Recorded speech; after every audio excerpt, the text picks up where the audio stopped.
In this video, I'm going to show you how to begin practicing chromatic scales.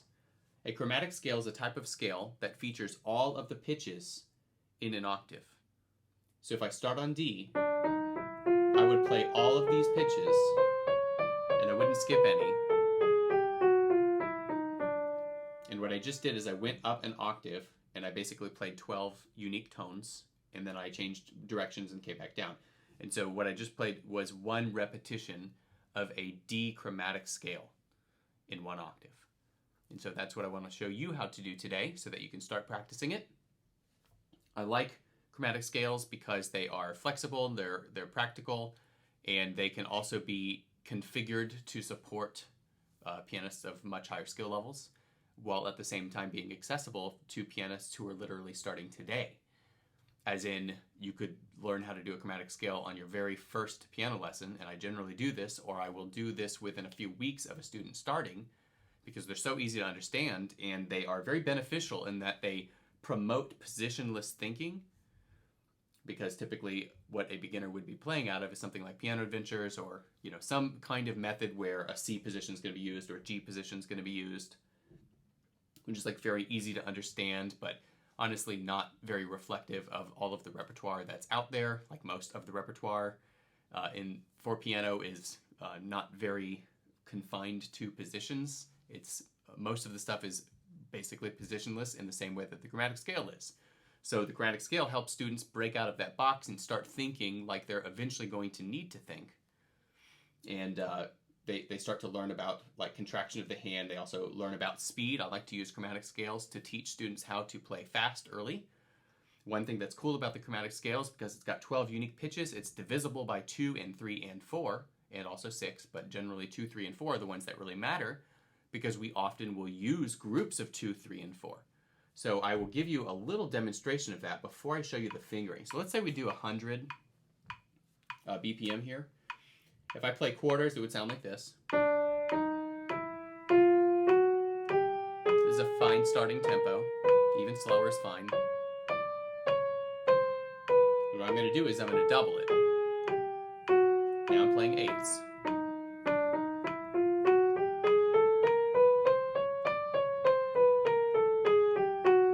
Then triplets.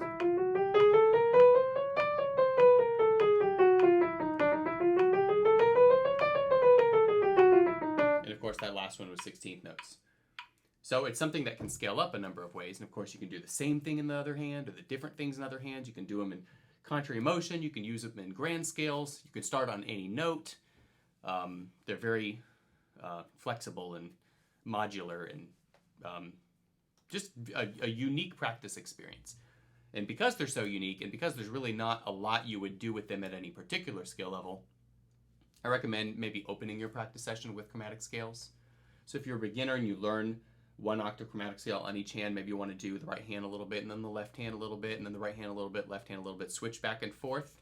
Take advantage of that active recall, spaced repetition style practice. Maybe do a little both hands contrary motion. Then you can be done. You can move on to your other things. And if you do that every day, you'll be solid at the chromatic scale like really quickly. And that will make a rather large difference on your playing compared to if you didn't do this at all. So I highly recommend you use chromatic scales. All right, so let's learn how to do this. First, let's talk about why I'm starting on D and not C. The reason I'm starting on D is because I like to help students find both comfort in playing both of their hands in the chromatic scale as early on as possible. And I do that by using the contrary form of the scale, which is where the hands move in opposite directions. And so if you start on a D, when you move in opposite directions, you'll notice that the layout and also the fingering is mirrored, which makes this specific note like substantially easier to get going than any of the other notes except for A flat. A flat is also a mirrored fingering.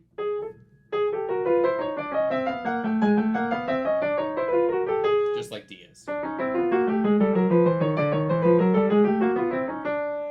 So of course, if you want a black key starting position, you can graduate to A flat once you're comfortable with D. And once you're comfortable with both of those, then you can probably start doing, C and then D flat and then D and so on. You can start doing your chromatic scales with whatever key you're practicing for the day. Or you can just practice D every couple of weeks and call it right there. All right, so now I will show you how to do this. So we're going to put our thumbs, our first finger, on all of the white keys except for when there's 2 in a row. Now, which fingers you use for when there's 2 white keys in a row is dependent on what direction you're going and which hand you're using. But the rule of thumb here, no pun intended, the rule here is that you want to follow the natural layout of your hand. So if you look at my hands here, you can see the bottom camera. This is the natural layout of my hand, right? My thumb is before my index finger and so on. This would not be. And I bring this up because this is what you're going to want to do, especially if you're lifting your fingers high, which you shouldn't be doing. So we want to have this arrangement, which means that when we encounter 2 white keys in a row here, we're going to use 1, 2. And when we do it in reverse, we're going to use 2, 1. And while that might not seem like a big deal, depending on the direction you're going, it kind of is. I'll show you what I mean. So like, let's say you start playing the chromatic scale here and you use your thumb. You're going to be just fine there. But once you come back down, if your hand isn't really laid out right, if you're not relaxing, if your fingers aren't low, and basically as they would naturally be, you'll probably mix these fingers up. So more on that in just a second. The other fingering thing that you need to know is that you're going to put 3 on all of the black keys for this fingering, this version of the chromatic scale. I know there's others out there, but this is the one that I feel like is easiest for beginners to grasp. So we're going to put 1 on all the white keys, except for when there's 2 in a row. And then we're going to put 3 on all of the black keys. And we're not going to use our 4s and we're not going to use our 5s. That's what makes the scale so easy to work out. Is it's just a very simple rule that honestly anybody, whether or not they even know how to play the piano, this is something that could be taught and learned very quickly. So that's why I like it. All right, so here we go. 1, 3, 1, 2, 3, 1, 3, 1, 3, 1, 2, 3, 1. That's the easy part. Ascending on the right hand is the easy part. Descending on the right hand is a little harder because right here you're going to go 1, because we're going to put our 1 on all of the white keys unless there's 2 in a row, and we have black keys in between all of the others, right? So we have a black key here. We're going to put 3. Now, this is where you're going to be tempted to play the 1. You're going to have to look at my bottom camera because my top camera, my hand is blocking it. But if you look down, you can see that my thumb is available and my second finger is kind of lifted, so it would make sense to me to play the 1. But then if I do that, I'm going to have to cross my thumb unnaturally, and then it's going to be really weird getting the 3 in place for the next. I mean, this is just not the way to run a chromatic scale. So what you need to do is, first of all, go slow enough that it's actually possible for you to find a relaxation point in your hand and bring your fingers back down to the keys. And then you're able to do the right finger orientation here of 2, 1, and then 3, 1, 3, 1, 3. And then here you have that issue again, 2, 1, 3, 1. So it does not, this is the wrong way. Do not do it like this. And then, I can't even think. It's like hard for me to do it on purpose. Don't do that. That's the bad one. We want to do 2, 1, 2, 1. And if you're ever wondering, oh, how does it work? I forgot which finger to use. I don't have it memorized, whatever. You don't need to have it memorized. You just need to make sure that 3 is on a black key. Like, we'll at least memorize that. But then, if you look down at your hand, just follow the natural layout of your hand. Is your thumb between your second finger and your third finger? No. It is this way. So you just want to remember that. Remember, just because you practice doesn't mean you're going to be like super good or anything. You're just going to be good at what you practice. So if you practice wrong, you'll be good at doing the wrong thing. You have to be careful about that. That's why I'm being very particular. Hopefully, you can tell that I speak from experience here, since I've brought a number of students through this process, many, many students. Of course, they all successfully learn it at some point, but the ones that keep the tempos low and do all of the right form and everything, those are the ones that figure it out really, really quickly. And of course, that's what you want to be doing. All right, let's talk about the left hand. So our left hand ascending is going to be exactly like the right hand descending, starting on D. We're going to start on our thumb. Then we're going to put our 3 on the black key here, right? And then we're going to relax our hand so that our 2 is available for the next note, because that's the natural layout of the hand. And then we have 3, 1, 3, 1, 3. And then same thing here, 2 white keys in a row, 2, 1. And then descending is going to be the same as the right hand ascending. So that's the easy version. 1, 3, 1, 2, 3, 1, 3, 1. Sorry, 3, 1, 2, 3, 1. There you go. That's what it should look like. So generally, one rep of a chromatic scale would be like from the bottom note to the top note, back to the bottom note, and then you would call it. That would be 1 rep. So I would suggest making sure that you can play a few reps in a row and make sure they're correct. And then when you can, switch to the other hand and make sure you can do the same thing there. And if you can do it very easily and kind of jump back between the hands, then you have it, and you probably are ready to start the both-handed contrary form. So I will show you how to do that next.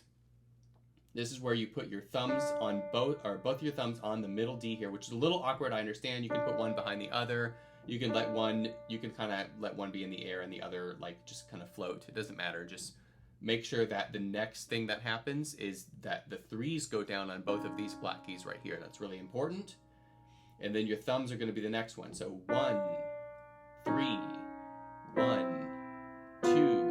And I should say plural because it's really both. So 3s, 1s, 3s, 1s, 3s, 1s, 2s, 3s, 1s, 3s. Is it 1 or 2? It is 2. 3s, 1s, 3s, 1s, 3s, 2s, 1s, 3s, 1s.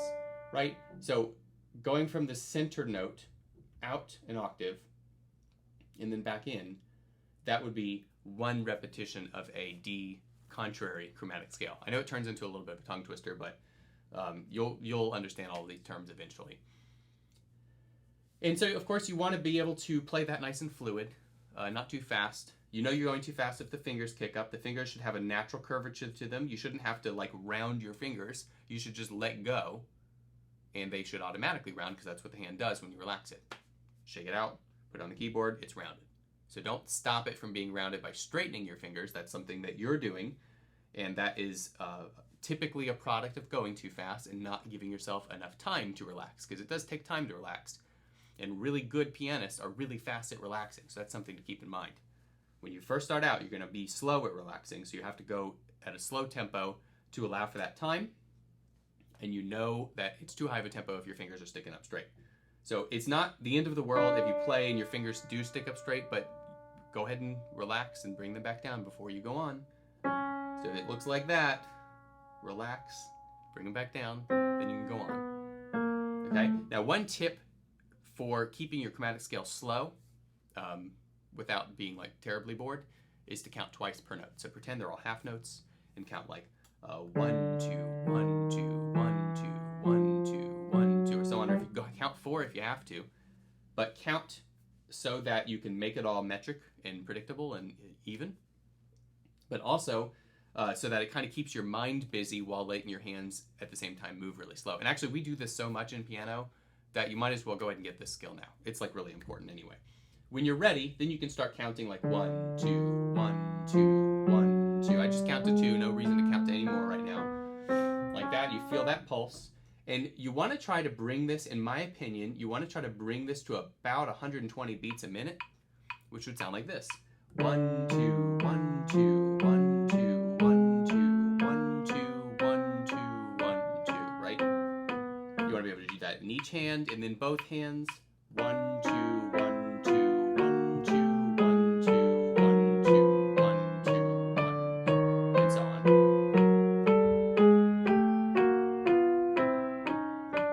Now, when I assign a chromatic scale on day 1 of piano, we don't usually have 120 BPM perfect both hands chromatic scale by the end of the lesson. I mean, I've seen it happen, but it usually doesn't happen. It usually takes a little bit to get going, so tempo is kind of last priority, but at some point check yourself and make sure you can hit such a speed before moving on to any more sophisticated version of this or something else. Okay, so why 120? I like 120 because if you take half of 120, you get 60, and 60, I feel like, is about the slowest speed that beginners are comfortable feeling. A lot of beginners actually need to feel a pulse that's a little higher than 60, but generally 60 is like the slower, comfortable one. plus the math checks out. So here's 60. And so if we were playing 120, we're playing one beat to one click, or one click to one note. And we switched to 60. Now we're going to play 2 notes to one click. And so now we have a pulse group of 2, and the scale's going to sound exactly like it just did, but now we're going to be thinking in groups of 2 instead of groups of 1, which is very helpful. So here we go. Let me show you what this would look like. I'll do both hands. 1 and 2 and 1 and 2 and 1 and 2 and 1 and 2 and 1 and 2 and 1. Right? So now that's the same thing as what I was just doing at 120, but the grouped pulse is inherently going to be better for you because it's going to be reflective of more of what you're going to encounter in music, especially lower level music. It's all quarter notes and eighth notes for a lot of the beginner like classical repertoire. So you really want to get good at finding and practicing and maintaining knowledge of 2-to-1 ratios in rhythm. And then watch what happens when you start scaling the speed up. So if we go to like 90, it's 50% faster.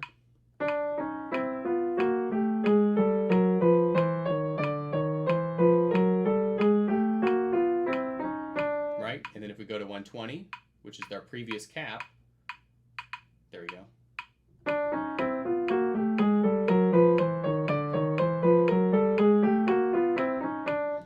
That's a nice benchmark. That would be a great technical achievement for a beginner. And you could do a lot with that, and that would bleed over into every other aspect of this student's theoretical student. It would affect everything that they do positively. So like that's really worth doing. Bringing it to 120 where you can play a 2-to-1 pulse, that would be awesome. The last thing to do for chromatic scales, you'll have to slow it back down again, and you'll have to really, really know it.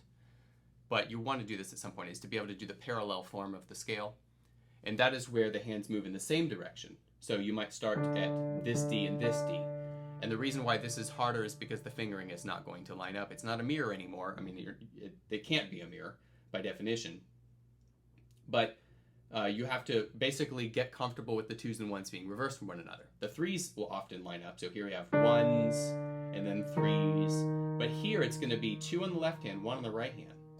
And then 1 on the left hand, 2 on the right hand, right? Because this is the natural layout of the hand. The hands are still mirrored, but the fingering is not. So here we go. And then 3s, 1s, 3s, 1s, 3s. And then here you got 2, 1, 1, 2, 3, 1, right? So that's the parallel form of the scale. And so you're welcome to attempt that. And so maybe here's like a little sample routine for you. I'm going to go back to the 1-to-1 pulse. Just to make sure that you really know your chromatic scale, just do 1 rep of each form. So right hand.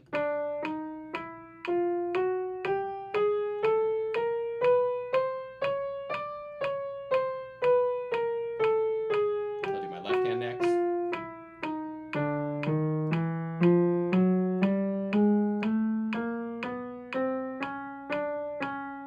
I'll do both hands next. Maybe contrary.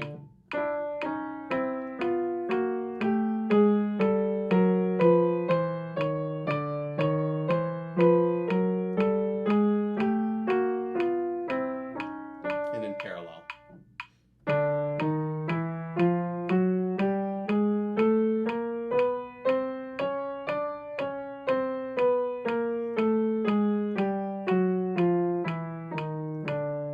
Okay?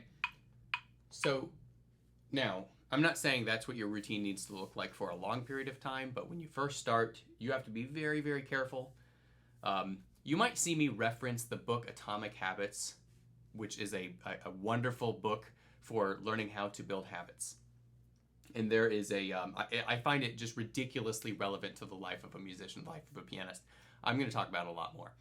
But I'll go ahead and I'll throw you one in this video. So the book is basically saying to break a bad habit, it's like uprooting a tree, and to create a good habit, it's like cultivating a delicate flower. That's what this feels like. So if you do it wrong and whatnot, it is going to be like pulling up a tree to fix it. But if you are doing the right thing and you're trying to like lay it out all very carefully, and you're trying to basically let your brain memorize only the good points, only that which is correct, make sure all your reps are the same, it feels like cultivating like a little very, very delicate flower that's very easily disturbed. It'll feel like that for a little while, but you know, that's that's what you want to do. Like, that's what you have to do for everything. Everything new needs to be very carefully maintained because you don't have the muscle memory for it yet. And then in time, habit and autonomy takes over, and then everything can multiply, everything gets exponentially better, and you are off to bigger and better things. So I hope this introduction of chromatic scales was helpful, and in other videos I will explain how to make this a more sophisticated exercise, but for now, for beginners, this is what you want to be doing. And if you can achieve the routine that I just showed you where you could play all of those things perfectly, and it's effortless, then you're probably ready for some of those grouped pulse things, and maybe moving to more than one octave, and maybe moving to different place other than D. So anyway, hope you find this video helpful, and I will see you in the next one.